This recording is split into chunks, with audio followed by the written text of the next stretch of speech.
Apa nih?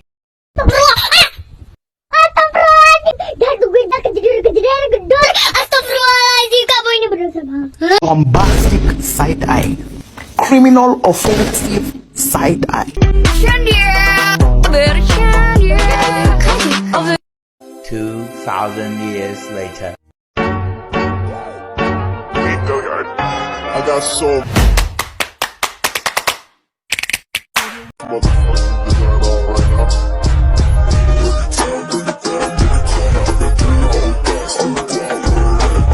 Assalamualaikum warahmatullahi wabarakatuh. Kami dari kelompok 1, tujuan video ini dibuat untuk memenuhi tugas mata kuliah Akhlak Tasawuf dan mengampu Ibu Zakatul Saimah Magister Hukum. Saya Salsabila Zainuris, NIM 23301059. Nama saya Muhammad Fikri Misbahul Ma'ruf. NIM saya 233011061. Perkenalkan, nama saya Puji Rayu Rahmawati dengan NIM 23301076.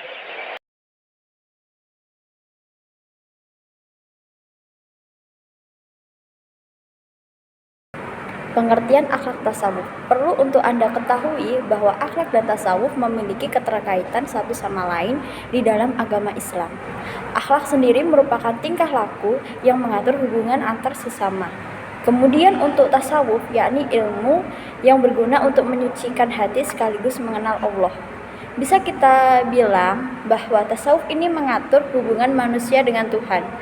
Dari penjelasan tersebut sudah terlihat bahwa pengertian akhlak tasawuf adalah ilmu yang mengajarkan pada manusia agar mengenal sekaligus lebih dekat kepada Allah Subhanahu wa taala. Objek kajian akhlak tasawuf. Objek kajian akhlak tasawuf adalah hati atau jiwa manusia. Pembahasan tasawuf lebih banyak menekankan pada masalah jiwa manusia secara imateri. Tasawuf memiliki tujuan yang baik, yaitu kebersihan diri dari takarrub kepada Allah Subhanahu wa taala, yakni memperoleh hubungan langsung dengan Allah Subhanahu wa taala. Objek kajian akhlak Islam itu sebenarnya adalah mencakup seluruh ajaran Islam. Karena kata akhlak tersebut bermakna umum, maka untuk menunjuk akhlak terkait dengan perbuatan-perbuatan spesifik parsial tertentu, maka digunakanlah istilah adab yang dapat diartikan sebagai etiket. Adab atau etiket tersebut merupakan suatu norma akhlak baik buruk yang melekat pada unit-unit tindakan atau perbuatan tertentu. Seperti perbuatan makan itu ada adab, menikah itu ada etiketnya, tidur ada etiketnya. Demikian juga orang beribadah, sholat, zakat, haji, dan lain-lain. Ada adab atau etiketnya. Semua adab tersebut adalah tata krama, aturan, atau norma-norma dari masing-masing unit perbuatan yang semuanya sudah diatur oleh Islam berdasarkan Al-Quran dan Sunnah Rasul. Dasar-dasar Al-Quran dan Al-Hadis tentang akhlak tasawuf.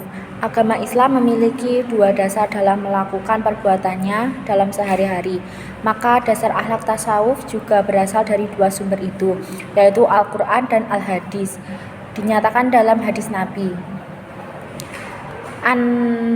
Anas bin Maliki qala Nabi sallallahu alaihi wasallam, taraktu fikum amraini lan tadillu ma tamasaktum bihima kitaballahi wa sunnata rasulih.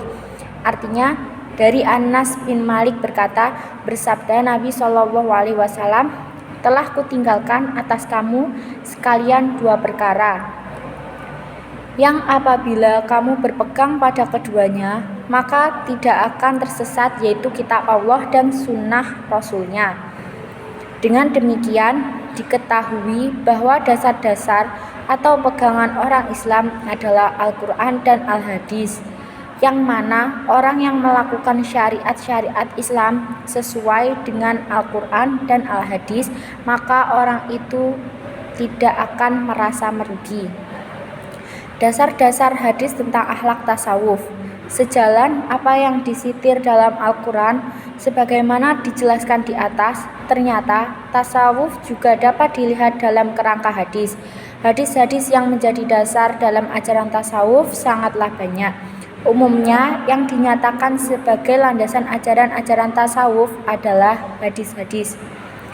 Di samping riwayat yang menjelaskan bahwa Nabi Muhammad SAW setiap bulan Ramadan bertahanus di Gua Hira untuk mencari ketenangan jiwa dan kebersihan hati serta hakikat kebenaran di tengah-tengah keramaian hidup. Ditemukan sejumlah hadis yang memuat ajaran-ajaran tasawuf, diantaranya adalah hadis-hadis berikut. Qala Rasulullah SAW, ittaqu firasatal mu'min fa innahu yangdur banurullah. Artinya Rasulullah SAW bersabda, takutilah firasat orang mukmin karena ia memandang dengan nur Allah. An arafa nafsah arafa rabbah. Artinya barang siapa yang mengenal dirinya sendiri maka akan mengenal Tuhannya. Ayat dan hadis yang dikutip di atas hanya sebagian dari ayat-ayat dan hadis-hadis yang mengemukakan hal-hal kehidupan ruhaniyah yang ditemukan dalam tasawuf. Kehidupan yang didominasi oleh takut dan harap, kesuhudan, berserah diri kepada Tuhan, bersyukur, bersabar, dan redha serta dekat atau intim dengan Allah. Kehidupannya seperti inilah yang dicontohkan oleh Rasulullah SAW sendiri serta para sahabat-sahabatnya, khususnya mereka yang dijuluki Ahl al-Suffah. Dasar-dasar Al-Quran tentang akhlak tasawuf. Al-Quran merupakan dasar agama Islam yang di dalamnya termasuk akhlak Islam. Beberapa masalah yang timbul bisa diselesaikan melalui Al-Quran. Sebagaimana salah satu fungsi Al-Quran yaitu sebagai keputusan terakhir apabila dalam hadis tidak diterangkan. Namun tidak semua masalah akhlak bisa dicari dalam Al-Quran.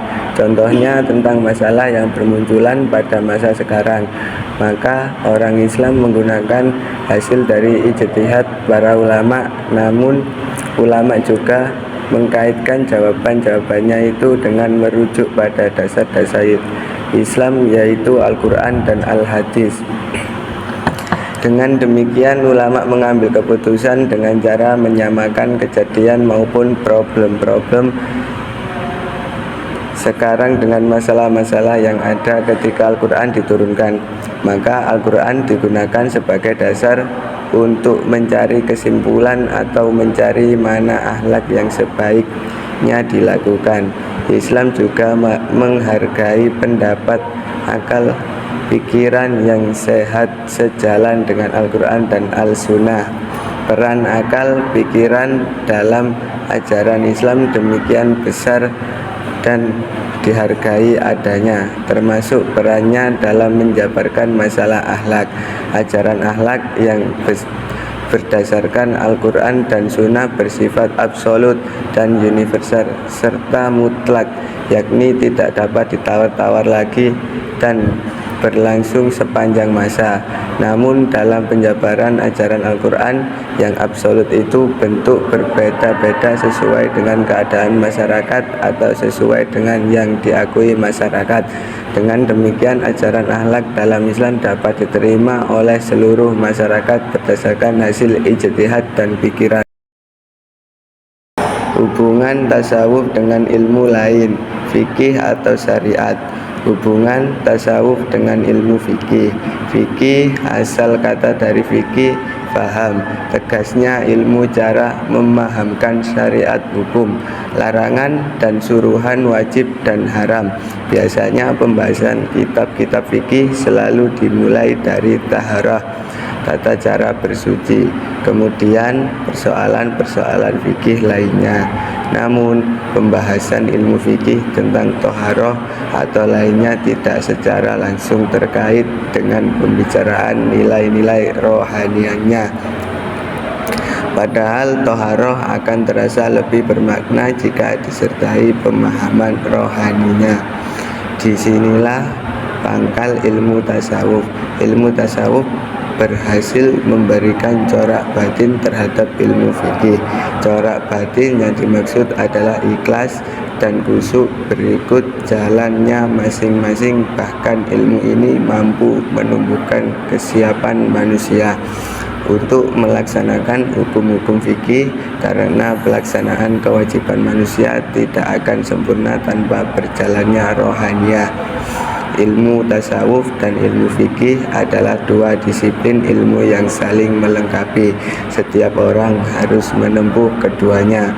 Namun catatan bahwa kebutuhan perseorangan terhadap ilmu ini sangat beragam sesuai dengan kadar kualitas ilmunya.